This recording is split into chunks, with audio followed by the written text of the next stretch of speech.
Good evening, and welcome to yet another Macular and Me session hosted by the Macular Society, and in particular me. So this evening we're here to talk with Dr. Amanda Carr, who we'll introduce in a second, about Best disease, and sort of some of the research she's been doing around Bests over the last couple of years. And other things. So for those of you who don't know me, my name is Colin Daniels, and I'm the Working Age and Young People Service Manager for the Macular Society. So we've been running these webinars for, well, well over 18 months now. It's great. They've been very useful and covering all sorts of topics, which we're building up a really good sort of bank of information, a library of information on the old YouTube and on the Macular Society website if you want to look back at any more. So we're on a full webinar sort of platform today. So you'll notice that you're muted, and you won't be able to do anything daft like share screens or anything like that. I mean, I say daft because I haven't got a clue how to do it myself. So so just listen in, and if you have any questions at all, the chat function is open. So please leave messages and send messages through the chat, and they will all get touched on over the course of the evening. So our time, hopefully will last about somewhere between 50 minutes and an hour. And hopefully it'll be really interesting. So there's a couple of people I need to introduce before I introduce Amanda. So just helping me out this evening is my support worker Jess. So if you hear a disembodied voice, that'll be her.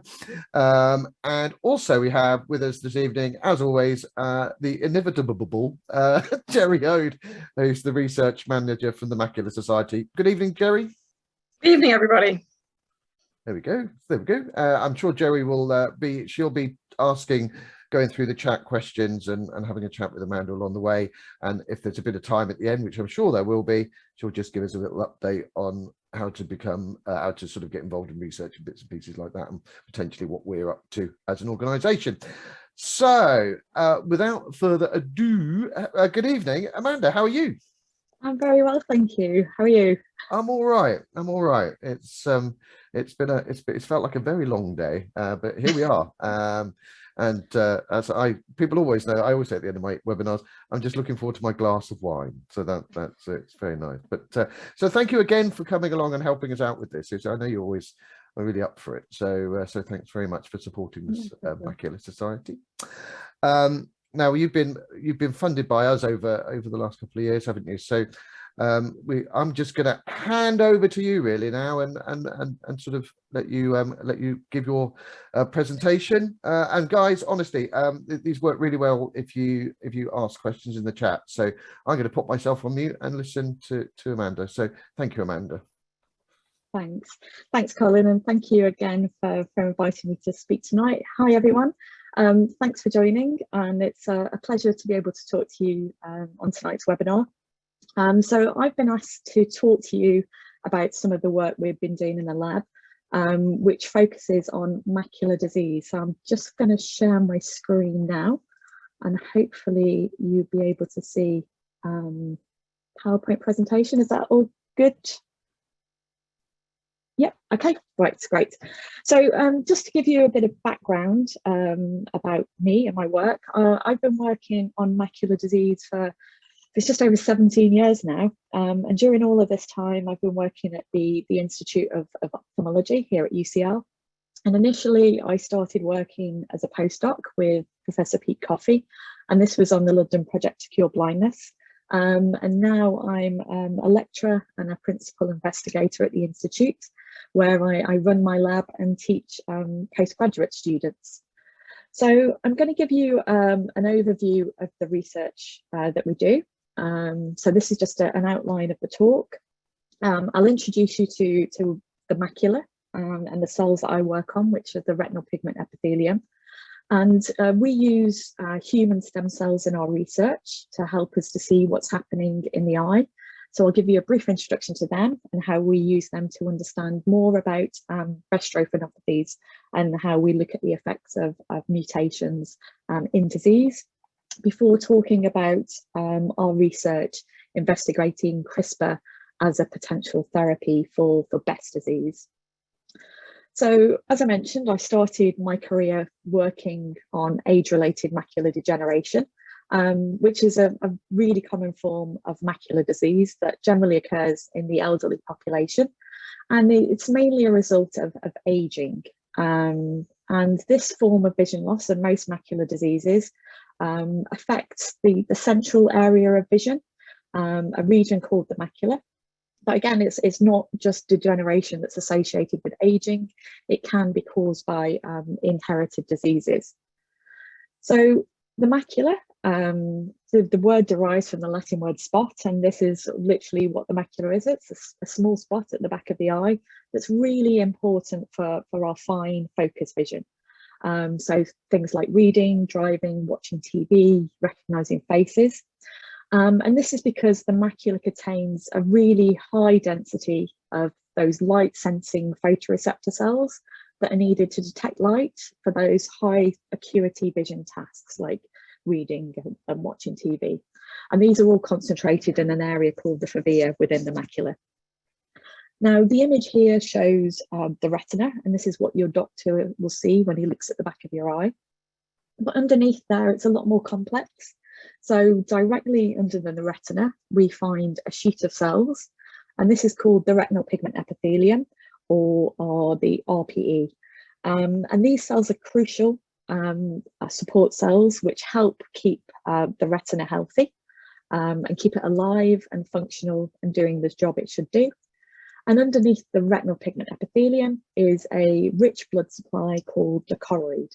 And it's all these three layers that are needed to function right and interact with each other and do their right job for us to be able to see.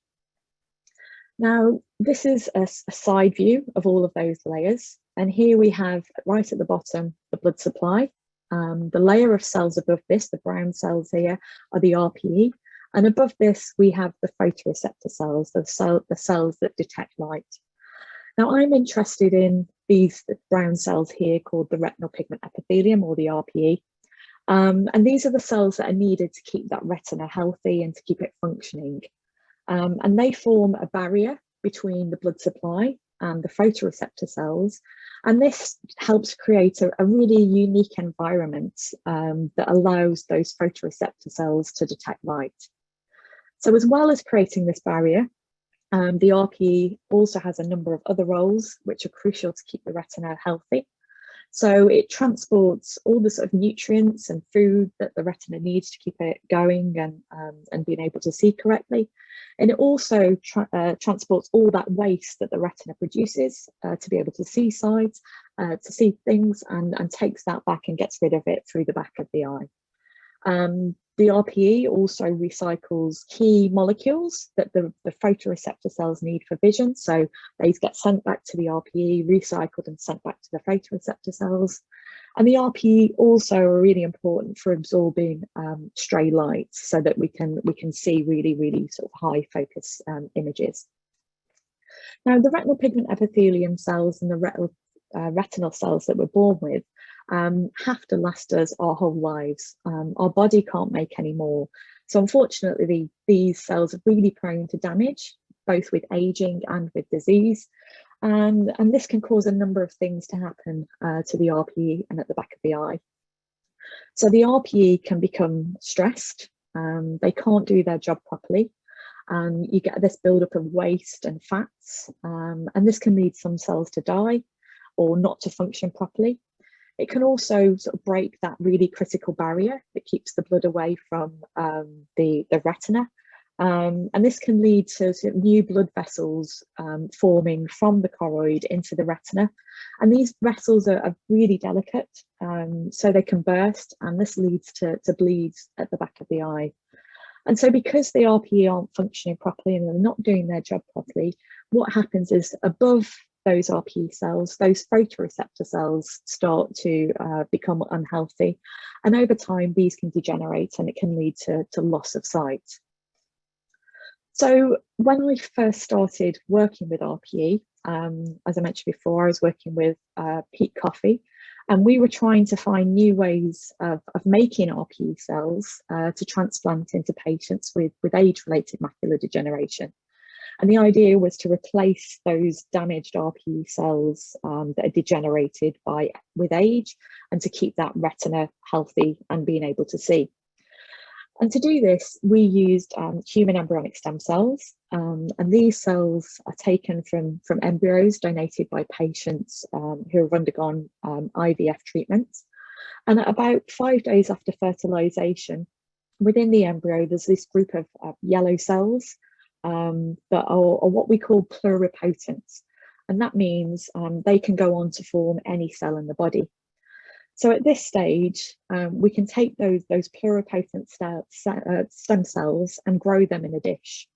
And the cells that we grow in a dish, we can keep on growing and growing for many years. So the original cells that we used in the London project were isolated in Sheffield over 20 years ago, and they've since been have gone on to be part of other different therapies that are being used for different treatments. So we had these stem cells, these human embryonic stem cells, and we quickly developed methods that we could use to turn these stem cells into retinal pigment epithelium cells. And within this project, these cells were used by the London Project to Cure Blindness, run by Pete Coffey and Lyndon de Cruz at Moorfields Eye Hospital. And these cells are now going into patients with AMD. So not long after we started working with those human embryonic stem cells, a brand new technology came along, which we call cellular reprogramming. And this has kind of revolutionized the way that we can now study and understand human disease, and how we can develop new treatments for disease. And this is because we can now make stem cells from any person. We don't need to go to those embryos to make stem cells. And we do this by taking a skin biopsy or a blood sample or even a urine sample now. And we can grow cells from these samples in a dish. And what we can do is we can turn back time in these cells and rewind their cellular clock and take them right back to that pluripotent state that we see in that very early embryo. So these are what we call induced pluripotent stem cells. And like human embryonic stem cells, they can then be turned into any cell in the body, including cells of the eye. So as well as being a great source of material to put into patients as a stem cell therapy, these cells are much more important for us as researchers, because we now have cells that are from patients. These cells contain the same genetic background and the same genetic details as the patient. So this means that we can create diseased eye cells in a dish that contain those mutations that cause vision loss. So we can look at the cells and we can see what's happening to those cells early on in disease and work out why patients are going blind. So it's a great way for us to understand early disease and the processes that are happening. And because these cells are diseased, we can also use them to test new drugs and to develop new therapies.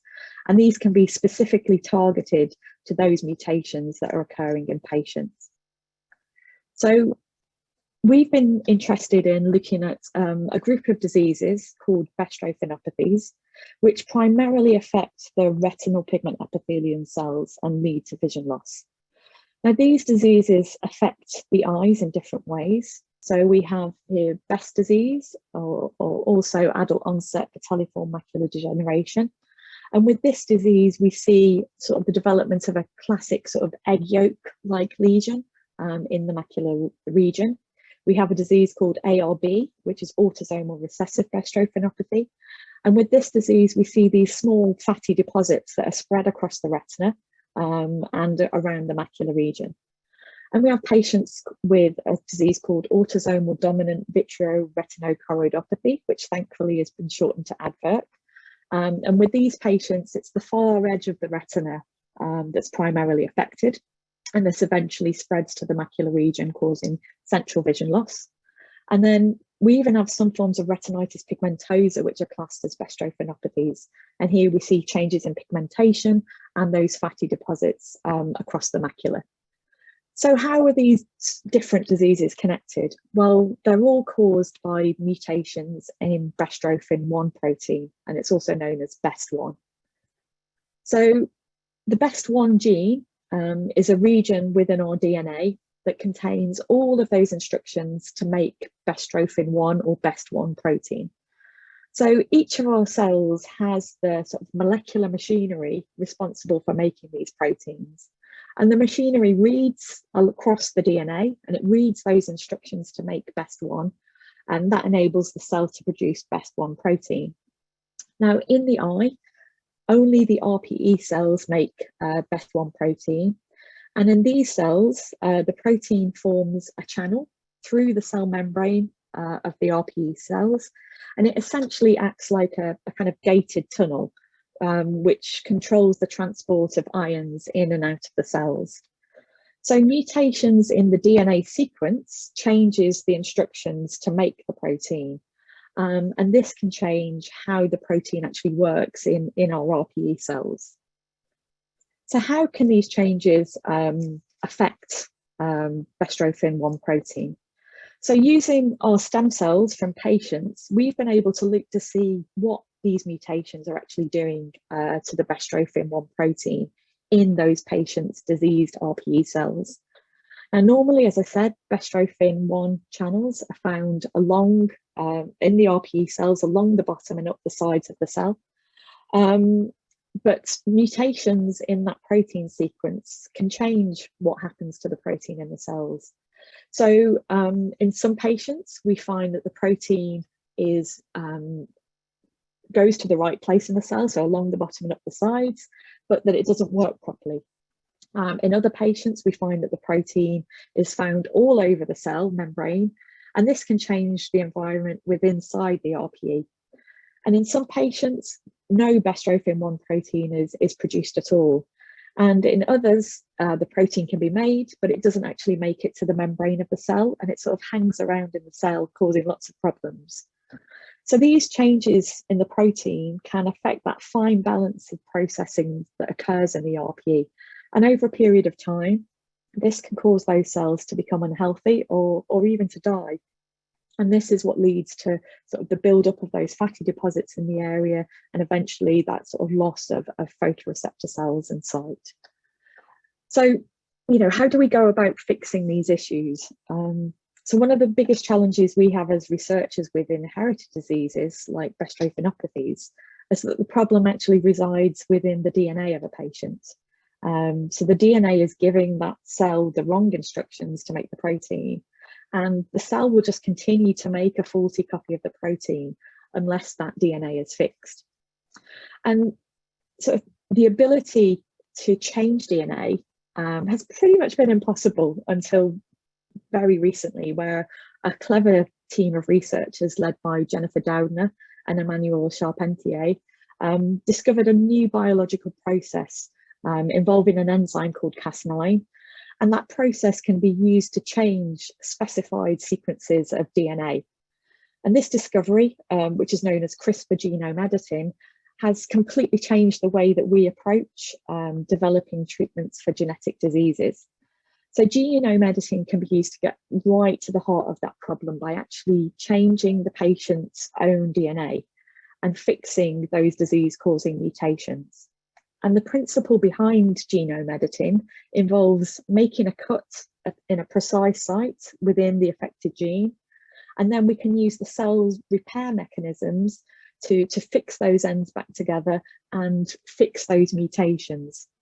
So CRISPR genome editing has become pretty much the most popular method now to change DNA compared to previous approaches. It's a very simple sort of technique to use. It works well, it's very efficient, and we can adapt it to target DNA sequences that we're interested in. And so it's all down to the discovery of this enzyme Cas9 and the way it works to cut DNA. So, oops, sorry, skipped a few slides there. So how does it actually work? Well, the first step in gene editing is to use Cas9 enzyme to cut DNA. But most importantly, we need to cut the DNA in the right place within the gene that we're actually interested in.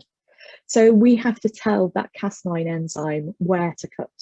And we do this by making a short piece of DNA called a guide, a CRISPR guide. And we put this CRISPR guide and the Cas9 enzyme together, and they form this complex which can scan along a patient's DNA, looking for that sort of specified place that we want it to cut.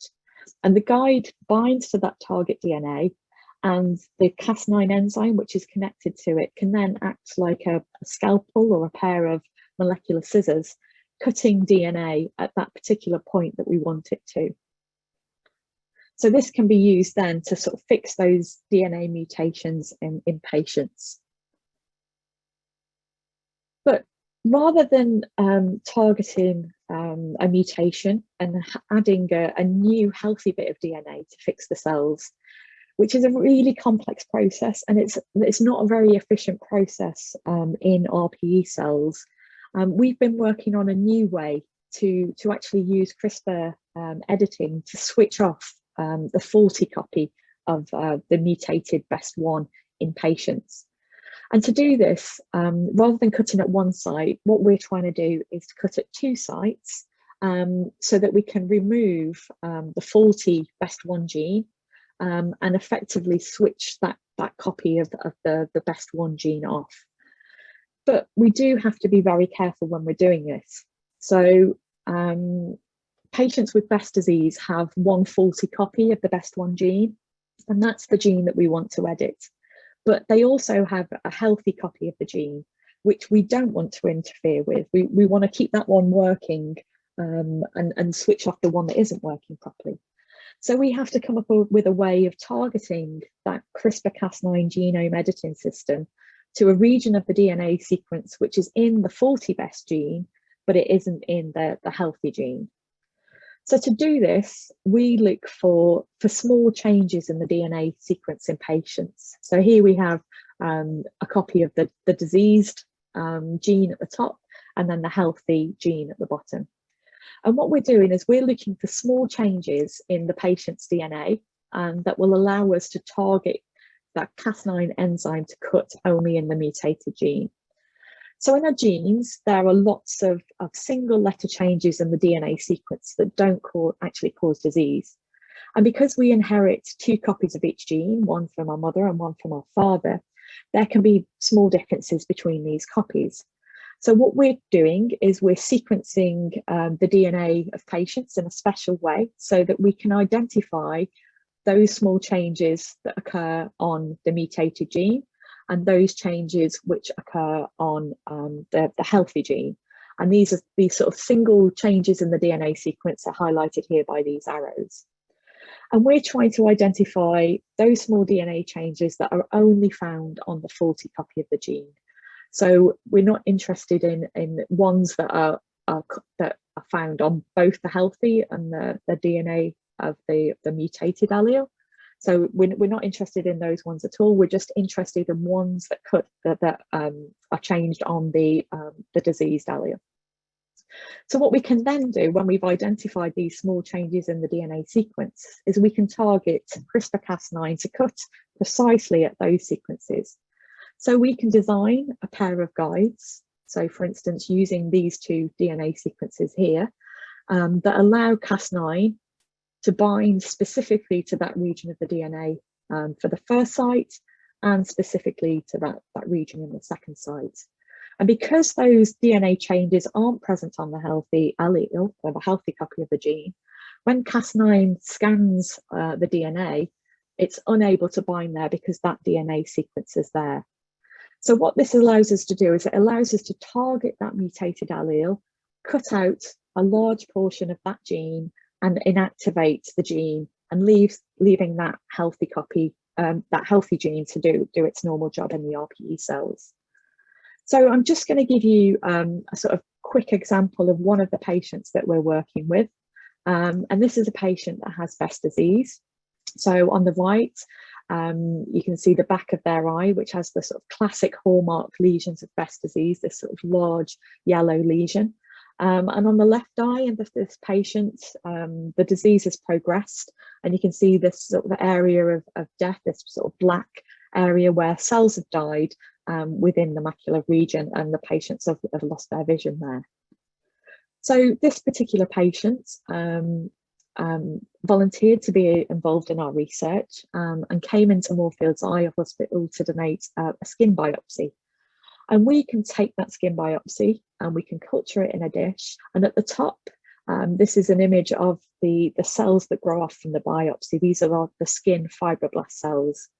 And we can take those cells and we can reprogram them, turning back that clock in the cells so that they become these stem cells. And in the middle here, we have what we know as a stem cell colony. And we can use our method to turn those stem cells into the retinal pigment epithelial cells that you'd normally find at the back of the eye. We can isolate those cells and we can grow them as a sheet of cells, exactly as you would find at the back of the eye. And we can use them to understand the disease and work out what's going on in the patients. So this particular patient has a BEST1 mutation, which the hospital described to them as a C37, C to T or 13C mutation, which seems very complex when you're sort of given this information. So I just sort of want to break it down to show you what it actually means. So the first part, the 37C to a T, refers to the change in the gene coding sequence. So within the BEST gene at possession 37, there's a change in that DNA alphabet. So what should be a C is changed to a T. So this is changing those instructions to make the protein. And that second part, the PR13C, that refers to how that change in the DNA sequence affects the protein. So here we have a change in the protein sequence at amino acid 13. And this changes what should be an arginine amino acid to a cysteine amino acid. So we can understand what the mutation is, and then we can then look to see how this is affecting bestrophin in the patient cells. So here we have cross sections through RPE cells. And on the left, we have control cells. These are RPE, which are nice and tall. And the bestrophin protein, which is in green, is found along the bottom and at the sides of the cells, as we would expect it to be. But in our patient cells, we see a really different structure to the RPE. The cells are collapsed, they're sort of swollen. And when we look at the bestrophin 1 protein, we see that the green staining here is found all over the cells. So the bestrophin is not going to the right place and it's not doing its job properly and it's not functioning as a proper channel in these cells. And that's what's causing the disease in these patients. So we've been working with this patient to switch off that mutated copy of the gene in these cells. And we've done what I've said we were doing. We've sequenced the healthy and the mutated copy of the gene. And these small white bars indicate all those small DNA changes that are within the healthy and the mutated gene that we've identified. So we're looking at those changes that only occur on the mutated allele so that we can target CRISPR to those particular sites. So we've designed CRISPR guides that only target those mutated sites and only take Cas9 to cut at those sites. So in this instance, here we've got this pair of molecular scissors that are cutting out and removing a huge section of the gene. And within this particular region of the gene, we're taking out the instructions that tell the cell to start making the gene. So we've actually switched off that copy of the mutated allele in these patient cells. And we've taken, we've CRISPR edited iPS cells from the patient. So these are sort of iPS cells that have been CRISPR edited. And then we made RPE cells from these patients. And we're now looking to see how that CRISPR editing has affected the cells and whether having one healthy copy of the cell is sufficient to keep the RPE doing their job correctly so that they can stay healthy and in turn that they can look after the retina. So we're still kind of at the early stage of development for this therapeutic approach, and we're trying to improve this approach in a dish using cells from a patient.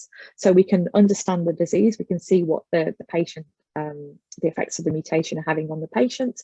And we can also use these same cells to test that therapy, this CRISPR editing, to see whether our approach works. So we're hoping that, you know, we can move forward with this approach using all the work that we've done in cells to develop this therapy as a therapy that can be used in patients. So most of this work was done by my team, including a PhD student, Joe Smith, and a master's student, Sim Grewal. But during COVID, when we were unable to work in the lab, Sim and Joe worked really hard to create a new website resource for patients with bestrophinopathies. And although it's designed for patients with bestrophinopathies and there's lots of information on that, it also covers many other areas which may be useful to patients with inherited diseases. So it covers a lot of the areas I've talked about, you know, how genes are inherited, how they're made, and what effect they can have on cells. So I'd encourage you to sort of visit our website, which is on UCL. There's a QR code here that you can use to scan directly to your website, or you can type in the web address, which is bit.ly//best resource. And I'll show this again at the end, just in case you're interested in going to that. But Joe and Simil have both left the lab. Sim is now studying to be a medic and wants to specialise in ophthalmology and is hopefully going to be involved in research in the future. And Joe is currently at home writing up his thesis. So we're continuing to investigate the effects of CRISPR editing of BEST1, and we're having a new PhD student who starts on the project in October, and they'll be looking to see how that CRISPR editing has worked and how it's affected the way the cells work in patients. So this is what we've been working on with bestrophinopathies, but we're also involved in other projects in the lab. So I thought I'd just sort of finish by looking to the future and what we're working on in the lab. So we have some great people now that are working on different projects that are all focused on macular disease. So we have a very talented postdoc, Evie, who's working to look at the role of the immune system in vision loss. And she's doing this by creating immune cells from our patient stem cells with macular disease, and using that stem cell technology to create RPE cells to create these immune cells and looking at the interactions between them. And I also have a fantastic new postdoc who started in April, Anna, who has been working recently with a master's student, Sunil, to investigate CRISPR editing approach inherited form of macular disease, and that's late onset retinal degeneration. So you know, I'm very happy to come back and talk to you in the future, hopefully, about those projects. And just to finish, I wanted to say a few thank yous to Joe and Sim, who worked on that project, and also to Evie, Anna and Sunil, who are continuing to work on these projects with macular disease. But I also need to thank members of the London Project to Cure Blindness, who've worked alongside me for a number of years. In particular, sort of Lily Chen and Britton Amister, who are at the front of this photo, and Pete Coffey, who has been my boss for a number of years and is now a colleague. And I'd like to also thank the patients who'd volunteered their time to be part of our work, and they've literally been putting their skin in the game for our research. And finally, I'd like to thank our funders, particularly the Macular Society, who funded my research from 2016 when I was working as a postdoc in Pete Coffey's lab. And that project grant enabled me to start my own research lab. And since this time, you know, we've had a number of people working for us, and I'm now a principal investigator running a lab of specialist researchers who are looking at the wider aspects of macular disease. So it was that initial support from the Macular Society that has really helped me personally develop as a scientist and an academic, and is now helping to develop those other researchers that have joined my lab to look at macular disease. And obviously, whilst thanking the Macular Society, I also have to thank you, the patients and family members and supporters of the Macular Society, because without your help and your donations, none of this work would have been possible. And with that, I'd like to thank you all very much for listening, and I'm very happy to answer any questions you might have. So, Brilliant. Thank you, Amanda. That's always very interesting. The way you talk is so accessible to everyone else. So thank you very much. It's again, I've learned so much. It's so I don't know. Obviously I use a screen reader, so I didn't hear any questions come in. So Jerry, did we get any questions come in during the Not yet. No. Please, everybody, put your questions in the chat function, and I'll read them out for Amanda. But I'll get started with a question of my own, if that's okay. Absolutely. So Amanda, how would this, if everything goes well and it's developed into a treatment for people with Best disease, how would it actually be administered? So with this again is work that we're working on at the moment. So at the moment we've been doing this work initially in induced pluripotent stem cells first. So we've CRISPR edited those induced pluripotent stem cells to look at the overall effects when we make RPE. But eventually we're looking at ways of delivering this CRISPR-Cas9 to cells. So this could be using a virus, so similar to gene therapy and how that's delivered to the back of the eye. You could use a viral approach to deliver that, or we can deliver these using sort of a nanoparticle approach. So it would have to be sort of an injection into the back of the eye, which would be similar to those injections you get with age-related macular degeneration. But the beauty about these treatments is, rather than having those repeated treatments that you need, every sort of 6 weeks, with this, it's a permanent way to change your DNA. So in theory, you'd only need one injection of this treatment to be able to permanently change that DNA and change those instructions so that your cells aren't making that wrong form of the protein. That would be amazing, wouldn't it? Yeah. Okay, we've got some questions coming in. So obviously you've mentioned, using skin cells from patients. How do you recruit your volunteers?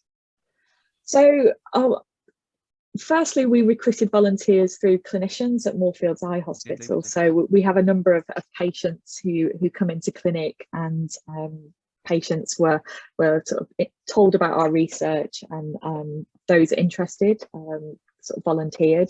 But I suppose more recently, I've had lots more patients coming through connections with the Macular Society. So people who've contacted the Macular Society about research that's been going on have then contacted me. We've had Best disease patient days. So here we had about 40 people come into the Institute of Ophthalmology, where we talked about our work, we talked about our research, we took people around to the labs to show them what we were doing. We showed them our stem cells, we showed them our RPE cells, and from that people became really interested in the research itself and volunteering for the research. So many of the patients that have volunteered for our research have already lost vision. And because these are inherited diseases, they're thinking about the next generation, and those people who haven't necessarily lost their sight yet that could benefit from these sort of treatments. So like I say, a lot have come now through the Macular Society itself, which has been great for us. Yeah, I know I've given people your email address, and you're very happy for people to contact you direct on your work. Yeah, completely. Like I said, we've had patients come in, we've given tours, we have chats with them, so we're very happy to do that. Yeah, just googling you, I think you come up with the UCL. Yeah. as your a.carr at ucl.ac.uk. UK, yeah, that's right. Yeah. See, I know it off by heart. Thank you. Yeah, we've definitely got people who are interested in volunteering. Okay. They would love to contribute your tissue. Yeah, so with somebody else, are you actually interested in volunteers at the moment? So we're currently not recruiting at the moment. Basically with our ethics, we're up to the top number of patients that we can have with our ethics. So we're currently renewing those ethics so that we can recruit more patients. So definitely in the future, we'd be very interested in recruiting patients to this study. But at the moment, we have the patients that we currently can recruit. Okay, well, it's worth me mentioning that the Macular Society itself has a patient registry, as they're called. Yeah. So people can sign up on our website in the research section to something we call our research participant database.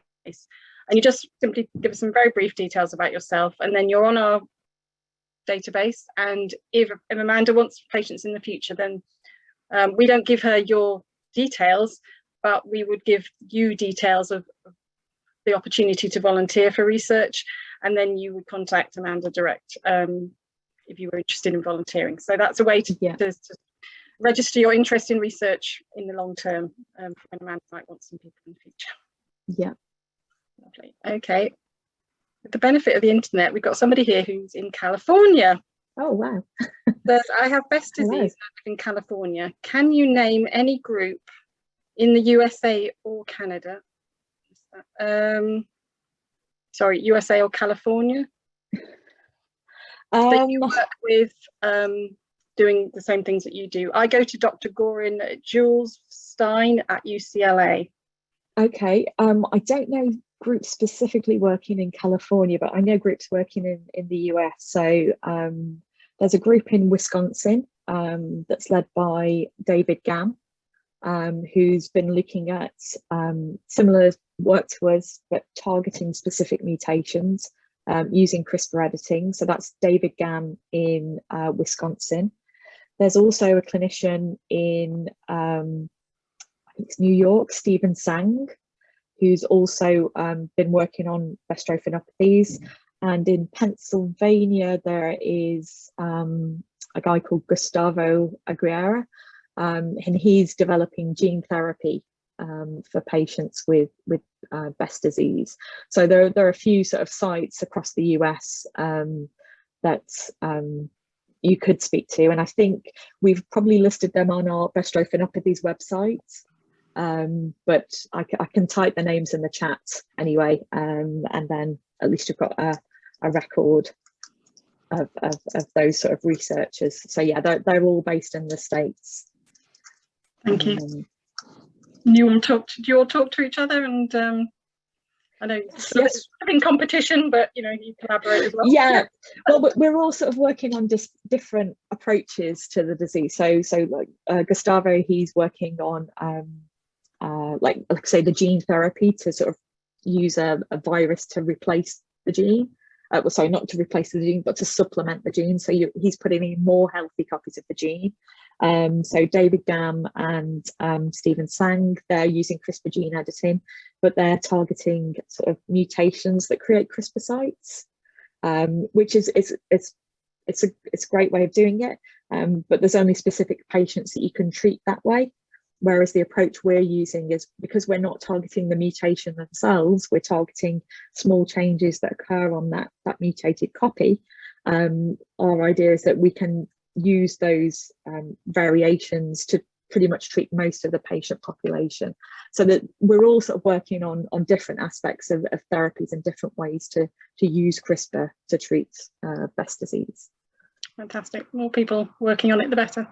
Exactly. Okay, there's a gentleman here called Ian, and he says, my wife and daughter have inherited this defective gene. Is there an upper age limit on treatment, or could there be a upper age limit when there's a treatment available? Using this approach, it's not an age limit itself.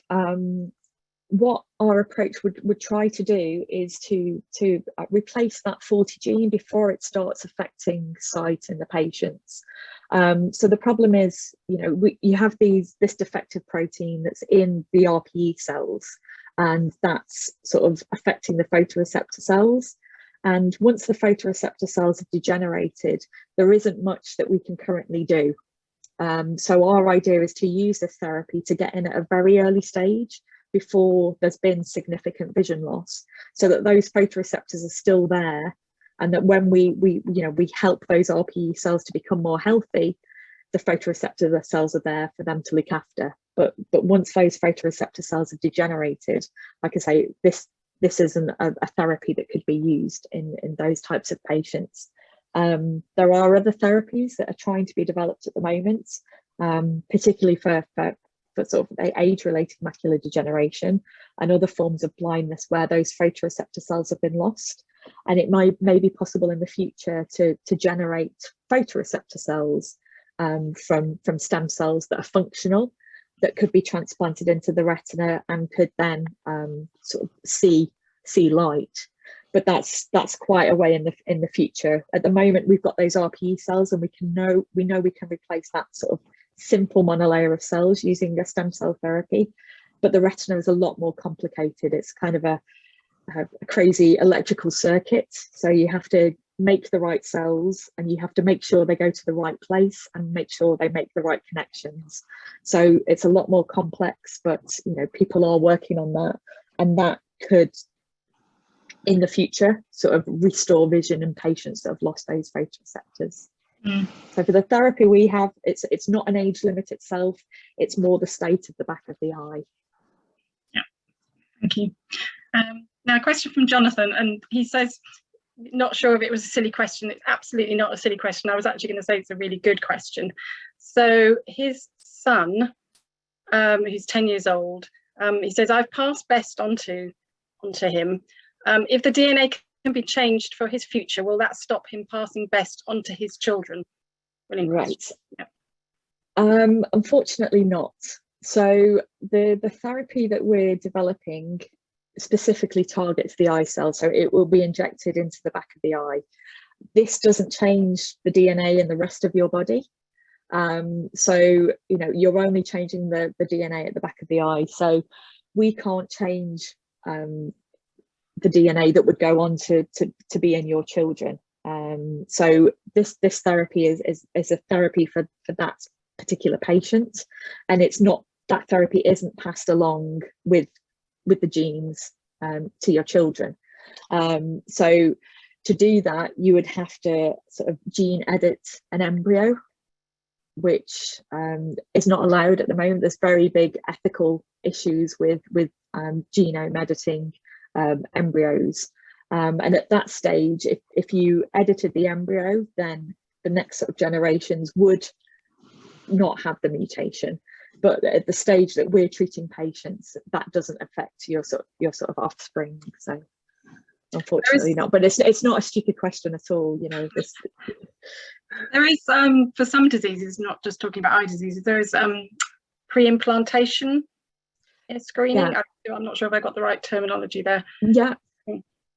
So we can screen patients sort of before the embryos are implanted, I think, but actually editing the embryos isn't allowed. So yeah. Okay, lovely, thanks. Right, we haven't got any more questions. I'm muted. Are you coming in, Colin? I can hear something. Did you hear my screen reader? Because yes, sorry. It's chatting away. Yeah, I just my because obviously I have Stargardt disease, as some people know and some people don't know. So is this kind of technology, targeting the genes in such a way, would that support other inherited retinal diseases going forward? Yeah, so I mean, the approach that we're using, we're looking at what we call dominant diseases. So the dominant disease means that you have one faulty copy of the gene, and because you have that faulty copy, it sort of dominates over the healthy copy, and that's why you sort of get the disease. So the approach that we're using could be used for any disease, any sort of dominant disease. So looking at like Huntington's disease or other diseases of the eye.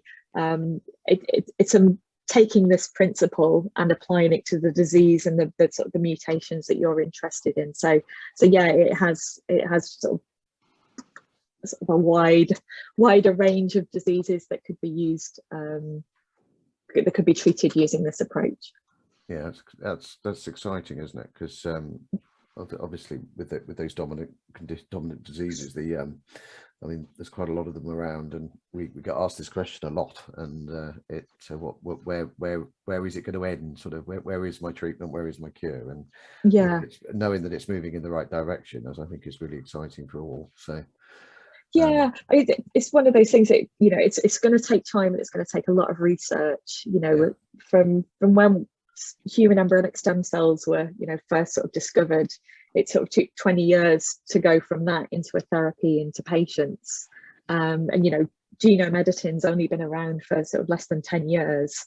So this is a sort of very new approach, and we're still trying to understand how it works in cells, how we don't affect other cells, how we don't affect other bits of DNA. So we have to really sort of closely research what's going on in the cell to prove this type of approach is safe in patients. So it does take that time to sort of prove that. But once we've done that and have that proof of principle, then the approach could be applied to lots of other diseases. That's amazing. Yeah. So have we got any other questions in the chat? No, nothing else has come through the chat. I've got one that I think people might be interested in, that I just happen to know because I've seen your research project final reports. And it's mentioned in our Side View magazine, and your report of your research in the Side View magazine. So the cell lines that you've created, they are made available for other researchers.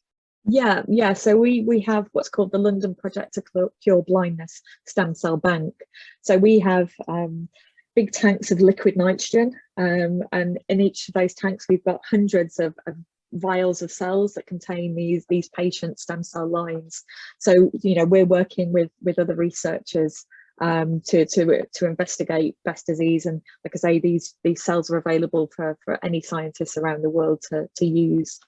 And we encourage that because these are really good resources to, like I say, understand disease, and there's lots of experts on different aspects of RP that can use them in their work and then their research. So yeah, they're available for anyone to use. And that's because the patient's given permission for that to happen. Is that right? Yeah. Yeah. Good. Thank you. That's slightly mind-blowing, though, that your cells could be used by so many different people. Well, they're all anonymized, so we don't know the background of the patient, and they're purely used for sort of research into sort of Best disease. So it's the cells I use here could be used in the States, they could be used anywhere across the world to look at Best disease. They're a precious resource. Absolutely. Yeah, I just find the whole thing just incredible. I think it's the fact that you can reverse biology and create stem cells from urine. Good grief. It's amazing. It's absolutely amazing. Yeah. It's like it's like Star Trek, isn't it? Really, it is amazing. Anyway, that's my little geek's exploding in my head. I don't know if that's anyway. So we are kind of running short of time. Do you want to pop back up the QR code for the sure, for your website, just in case anyone wants to snap it? Amanda Carr started screen share. Okay, and I've got one question for you, Amanda, and I'm going to drop this on you. Sorry. So if you're just thinking about the future, what are your hopes for macular disease and macular conditions as a whole? For macular conditions as a whole, well, I suppose with the inherited forms, our concentration is going to be on this next sort of generation of genomic medicines, and developing those specifically for patients with different diseases of the macula. More widely, we also work on age-related macular degeneration, and what we're trying to do is to understand the early aspects of those disease, to find out what's going wrong with cells at a very early stage, so that we can develop therapies that will stop patients going blind in the first place and losing vision. So that's ultimately what we're looking for in both sets of patients, is to prevent them losing sight before they do. So that's what I'm working towards anyway. Brilliant. That's perfect answer then. Absolutely fantastic. So well, thanks very much for joining us again, Amanda. It's, as I say, it's always lovely to have you here, because you just make everything so accessible. So thanks very much. Oh, it's a pleasure. Jerry, thanks for joining us again. You've been a star as usual. It means I don't have to. I can just sit here and say nice stuff and not have to read anything, which is always very helpful.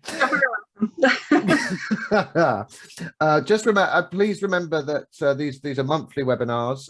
So next month, we are doing one on eccentric viewing. So it's not actually about a condition, it's about how you can use your residual vision, the areas around your macula that may still work. more effectively. I mean, you're not going to read War and Peace, but you might be able to see, I don't know, someone's face. So it's a good skill to have and a good skill to learn. All these webinars for the Macular and Me things are up on our website. So, and this one itself will be sort of edited and put on our website in the next few days, just in case you want to rewatch it or sort of send it on to anyone else. And that's it. So thanks for coming. Thank you, Jess, for your help as usual. And thank you, Amanda, and thank you, Jerry. And we'll see you all next time. Okay, thanks very much.